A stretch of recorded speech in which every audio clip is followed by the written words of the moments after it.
How's it going, guys? Today we are checking out the Spyderco Shaman. This was sent by Valtac Tactical Gear and passed around for a few folks to check out, so big thanks to the folks over there.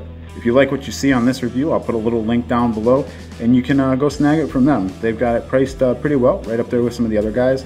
And these guys are a USA-based retailer working with some channels, and I always appreciate that when there's a lot of that support and giving back in the community. So big thanks to these guys. I wouldn't have checked this out otherwise. So yeah, we're going to jump into this knife. I do have a little intro shot for you. The idea was that, to me, this seemed like a Manix 2. I have the lightweight, but I haven't had the original. But to me, this seemed like a Manix 2 just kind of on steroids, just bumped up with a compression lock and just really thick and work blade in hand. So yeah, I'm pretty interested in this knife. So without further ado, let's jump into the intro. Here we go.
Alright, a little bit of black magic aside, this is a interesting knife. I've been wanting to check it out. There were some mixed reviews from some of the sources that I trust, so I really wanted to get it in hand and kind of see for myself.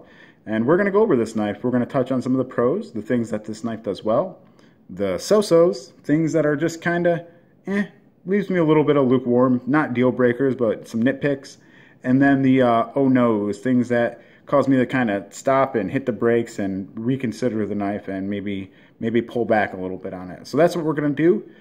First things, we're going to throw in a spec check, go over some of the basic info, and then we'll be right back. So here's our spec check for you guys.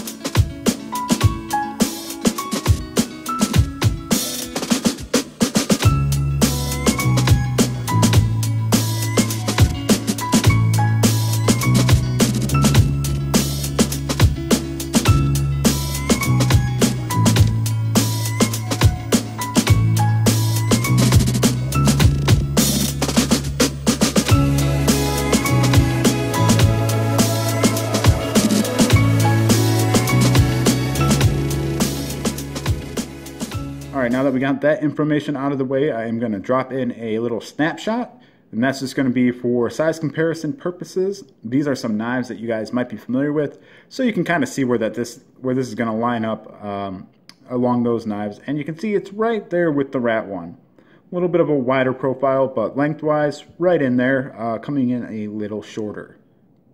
So to kick things off, let's talk about the pros of this knife. It is a very sturdy, solid knife in hand. It really just feels like a fixed blade, more so than, you know, a couple other big heavy-duty knives. It feels like just a big, working, tough as nails kind of knife, and I really dig that about this because, not being a big fan of, bigger knives, this one just seems to work in my hand.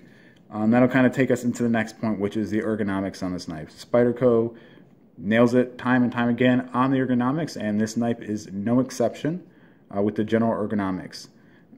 That is going to be due partly to this nice contour G10 That's going to be another win on this knife, something I'm a big fan of. I really dig it. It's got kind of like a molded plastic look to it, but it does not have that feel whatsoever. It's a nice G10. Not super smooth, but not super rough. Very comfortable in hand. A little asterisk in there, and we're going to cover that in a little bit. But just general ergonomics, and generally this G10 is done really well in my opinion. Next up, we're going to go into the blade of this knife. A big old chunk of S30V, perfectly good steel in my opinion. Some people tend to hate on it a little bit, say it's dated, but it's not. It's a good steel. I mean, I think it is. It's, you know, nice thick stock. The jimping's done really well. It's made in the USA, so it doesn't have a sharp spidey hole as some of the Tai Chung knives are going to have. And it's just, yeah, it's just a nice blade. It's a high flat grind, almost a full flat grind. You can see it kind of terminates there, but it operates really well. It's a nice little slicer. Not super slicey because it is a little bit thicker, but it's got a thicker tip as well, so you're not going to have some of the worries that you're going to have on their other knives, whereas like a Paramilitary 2 or PM3, I know folks say you don't have to worry about it, but it's always in the back of my mind when I have those knives and I'm working with them. So that's going to be another thing, is the blade steel. And then another point to touch on is the deployment. I really dig how this knife deploys. I'm a big proponent of how it sounds and feels during deployment. That's caused me to not like some knives that were perfectly okay, and that's kind of nitpicky, but something like that would go in the so-so. But this one, just nice and snappy and authoritative, and I dig it. So, and you can Spidey flick it and cut the mat at the same time. All right, we'll try that again. It's hard sometimes when you're on frame, so you can Spidey flick it. Yeah, just really cool, really digging how it sounds and feels, and just deploys really well. So big win there, and it did come sharp and centered, so I really dig that they got this kind of nailed in. You can see it's centered, really sharp. Did some just basic cutting tests with paper, and it was good to go right out of the bat. And I kind of dig this like stonewashed kind of finish that they got going on there. Just nice and subtle, very nice. So those are going to be my pros of the knife, the things that this knife is doing well. We're going to go into some of the so-sos now, some of the things that are going to nitpick on. And this list actually kind of grew as the more I had this knife in hand and the more I used it, the so-sos, they grew a little bit and then a little bit more, and it kind of caused me to come a little bit down on this knife, and we'll go over some of those reasons. One of the reasons is going to be, I mentioned there was an asterisk on the G10, and everything is great until you get to right there.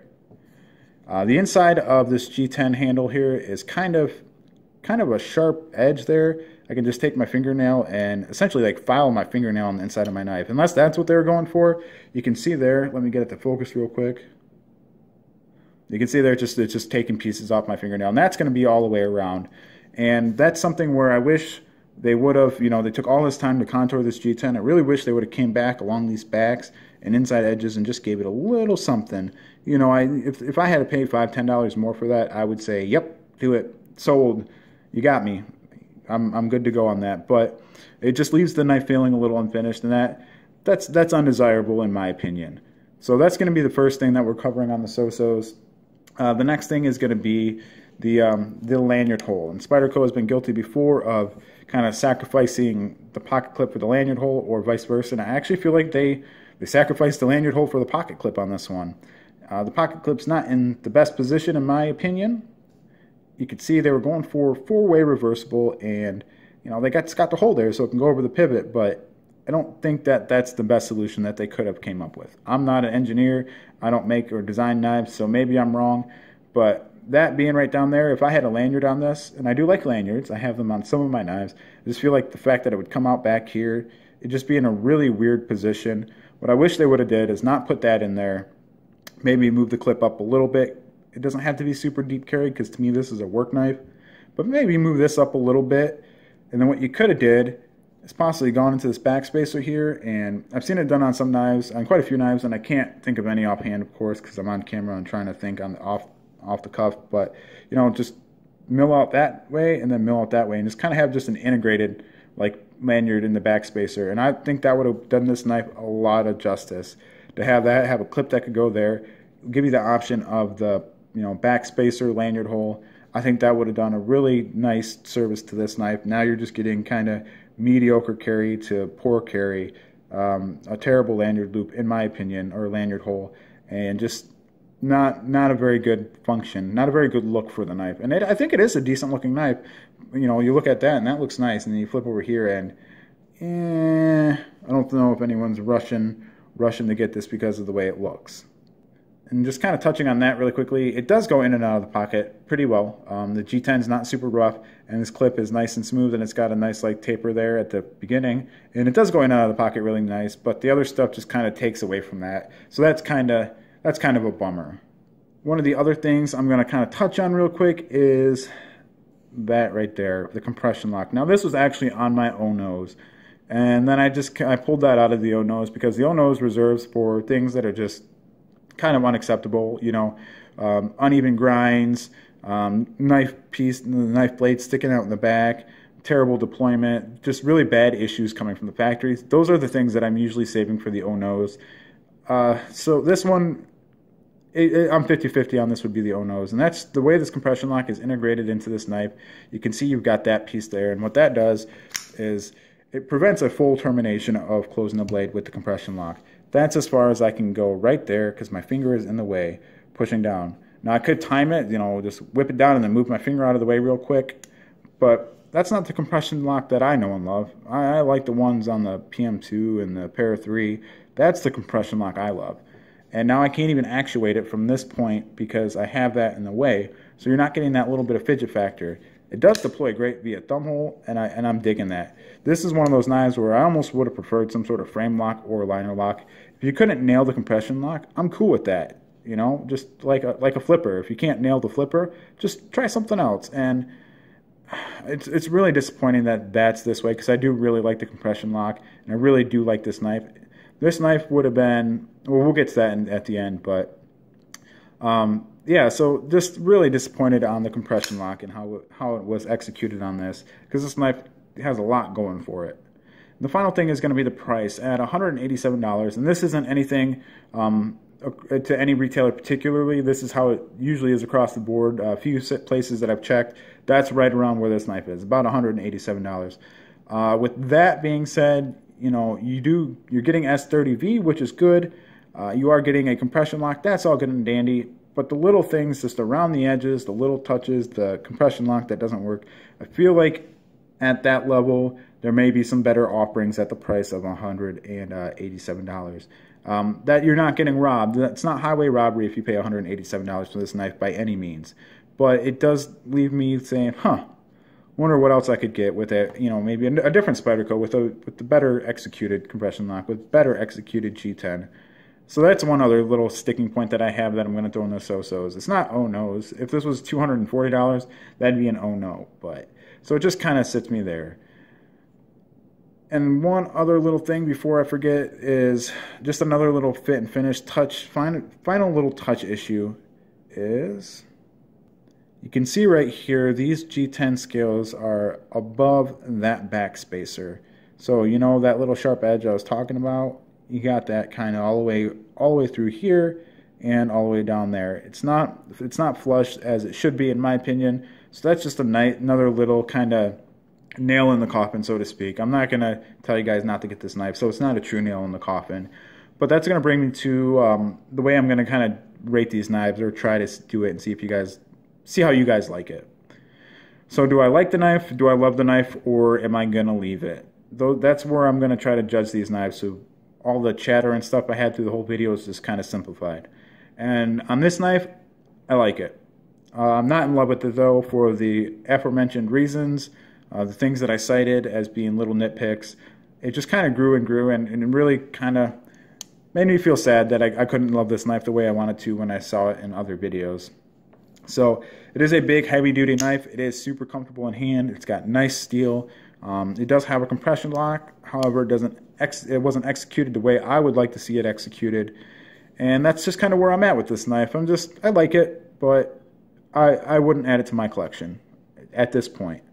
So there you are, guys. That's my review of the Spyderco Shaman. If I forgot anything, or if you guys have any questions, please feel free to shoot them down below in the comments. Yeah, guys. As always, thanks for watching. We'll see you next time. Have a good one.